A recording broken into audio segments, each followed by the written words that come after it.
Hi friends, ఇవాళ video వచ్చేసి నేను మీ ముందరికి ఒక ఐటెం తీసుకొచ్చాను. చూస్తున్నారు కదా, ఇది వచ్చేసి మీషోలో బుక్ చేశాను. దీని కాస్ట్ వచ్చేసి 110 రూపీస్. ఐటెం ఎలా ఉందనే చూపిస్తాను. చాలా బాగా వచ్చింది. చూపిస్తాను చూడండి. ఇదిగోండి ఫ్రెండ్స్, టూ చైన్స్ వచ్చేసి ఓన్లీ 110 రూపీస్కే వచ్చింది. క్వాలిటీ కూడా పర్లేదు. ఈచ్ వన్ వచ్చేసి 57 రూపీస్ పడింది.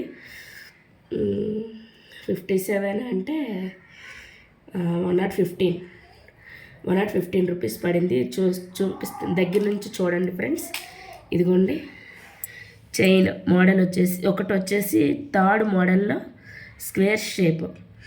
ఇది వచ్చేసి నార్మల్ చైన్, గొలుసు చైన్ మోడల్ ఇలా వచ్చింది ఫ్రెండ్స్. ఈ రెండు కలిపి 115 పడింది ఫ్రెండ్స్. ఐటమ్ అయితే చాలా బాగుంది. లింక్ కావాలంటే కామెంట్ బాక్స్లో లింక్ అని పెట్టండి ఫ్రెండ్స్. లింక్ ఇస్తాను. Okay, bye friends.